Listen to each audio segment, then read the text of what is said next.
It's the Daylight Midnight Show. Hello and welcome to the Daylight Midnight Show. My name is Greg and I was going to start the show this week by talking about my hat. It's the first time this hat has been chosen by Outfit Roulette, and I was going to talk about the fact that my wife made this hat, talk about how clever she is with a crochet needle, the fact that she is self-taught, the fact that she uses needles that are like family heirlooms that her mum used to make stuff with in the 70s and 80s, and how she makes this wonderful stuff for us to wear, especially in winter, and I'm trying to convince her to start a website where she can do designs for people and sell this stuff. And would it be alright for me to mention that on a YouTube channel where I'm doing my own show, because it's kind of advertising another member of my family? And then I remembered, actually, I don't think she did make this hat. I think this is one we got from a shop. So that kind of put the kibosh on the whole thing. So welcome to the show then. Let's crack on by revealing our wonderful word of the week. This is the word I've encountered in the last 7 days that I wasn't familiar with before. And our word of the week for this week is retcon. Now, this is a phenomenon that I knew existed, but I didn't realise there was a word for it, and I found this out only a couple of hours ago. Retcon is short for retroactive continuity, and it's something that seems to be getting done increasingly more and more in films, film series, long novels. You see it happening. It started in sort of comic book serials in the 1970s, and retroactive continuity, or retcon, is when something happens that completely pulls the ground out from under your feet. It's like a plot twist, but it's a plot twist that resets the entire narrative that you've been seeing so far. So a good example of this would be, he was a ghost all along and we didn't know. A bad example of this would be, oh, we've just woken up and that whole series was a dream. So as I said, it's done increasingly more and more often. It used to be seen as like a clever thing to do, but I think as people have started running out of ideas, and as we have more and more of these film series and franchises that go on and on for ages, it's when they do stuff like reset time so they can wipe out everything you've learned so far. So it's a retcon, and that is our word of the week. It was first used, as far as I can work out, during the 1970s, as I said, with comic book serials like Superman that had been going on for 30 or 40 years, and they started doing this stuff to reset the way it had been so they could move the series on over the coming decades. So it's quite a young word, but it's very popular online. Our word of the week is retcon. From that, let's swing round to the Door of Delights. Now, something big nearly happened with the Door of Delights this week. You might remember, if you were listening to Series 1, that every year I like to have a big wall planner up, because I do a lot of different things for work, and I like to have a colour-coded wall planner so I know what's coming up when. And about middle of April last year, I ripped off my 2020 wall planner and got rid of it because it had become a work of fiction, because the lockdown and this playful virus thing that you might have heard of messed up my entire year.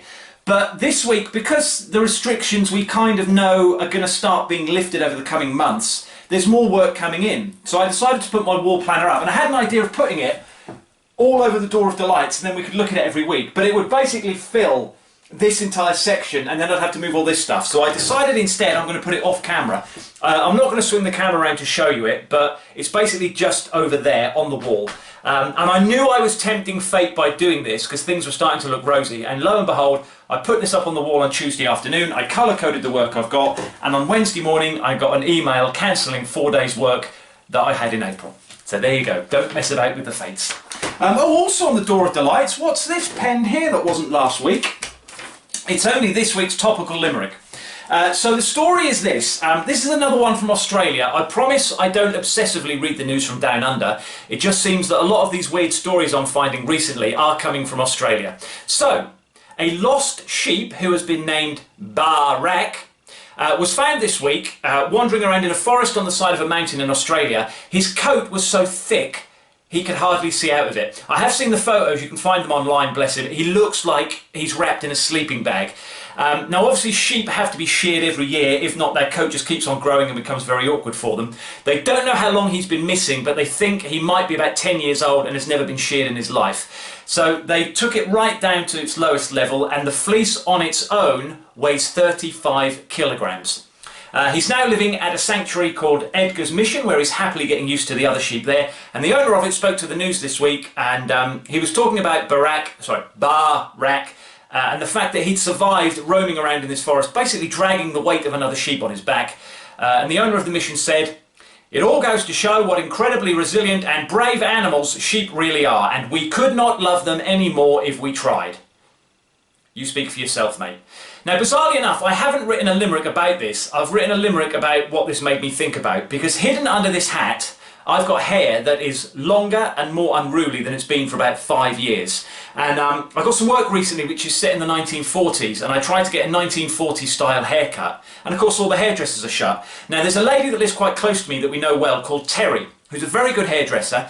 And I got in contact with her and I said, look, I don't really understand the rules, but with special conditions, could I come and sit in your garden on a chair and you hold the clippers at arm's length and you do my hair that way? She said, no, we can't, it's completely illegal, I'll get a massive fine. So I said, okay, we'll leave it and we'll do our best. And for some bizarre reason, with all this stuff going around my head the other night, I had a dream in which I wrote a limerick about Terry the hairdresser.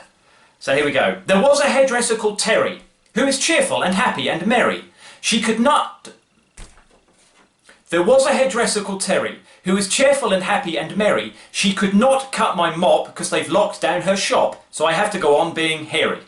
I was going to give that a B-, but after stumbling over it, it's badly written, so we'll call that a C- instead. And I also found out while looking into all that story that the government website in the United Kingdom, which is gov.uk, has a section which is called Sheep and Goat Welfare. I'm going to spend my weekend having a look at that. So from the door of the lights we swing round to the brown folder, which of course now has its own theme song. This morning for my breakfast I made omelette with 3 eggs. Let's see what is written in the folder, that is Greg's. That's a work in progress, please don't judge it too harshly just yet. I'm struggling with words today. Harshly, don't judge it too harshly. You wouldn't believe I'm an actor. Enunciate, darling. So brown folder, I write stuff down in it, we get together on Friday and have a look through it. Point number 1 this week. At what age is it acceptable, I wonder, to want to move into a bungalow? I know I've mentioned this before, but with the way I lived my life in my teen years and 20s, I picked up a few injuries and problems. So I've got a bad back and bad knees, and I actually had a moment this week where I climbed to the top of the stairs, put my hands on my knees, took a deep breath and went, I just want to live in a house that doesn't have stairs. I'm 48 years old. Is it too early to go for that? Point number 2, number satisfaction this week. Oh yeah, I've mentioned this before. Occasionally there are little coincidences that happen with the episode of the show you're writing matches the date, and it's a lovely thing. I've started rewatching The West Wing because I think it's the best television show ever made. Different people have different opinions and different criteria for judging it. I think for the way it's written, what it was about and the acting in it, it's never been beaten, so I've gone right back to the start and I'm watching them again. This is Series 2, Episode 7 of the Daylight Midnight Show. I sat there with my notepad, making notes about what to do in the show while watching West Wing Series 2, Episode 7. Might not mean anything to anybody else, but it cheered me up that day. And my final point from the brown folder this week, can I oil a squeaky chair if it's wooden? I don't know if you have noticed, but the chair that I am upon has started making a very horrible noise, and I thought, well, I'll just oil it, but you oil stuff that's made of metal, I don't know if it will work. So that's a point for me, a little bit of homework. I need to look up what I can do with this chair. I think, is it castor oil or olive oil? You can rub into old wood and it gives it a little bit more movement.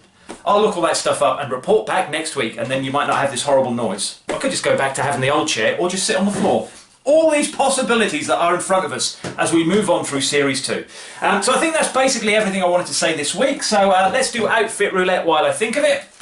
Using the randomness of the Rubik's Cube to decide what I'm going to be wearing on next week's show. Wow, that went really high. I'll give it an extra little spin on camera so you can tell I'm not cheating by the way I throw it up. Hopefully you can see that that is red. So next week I will be wearing nothing over the top once again.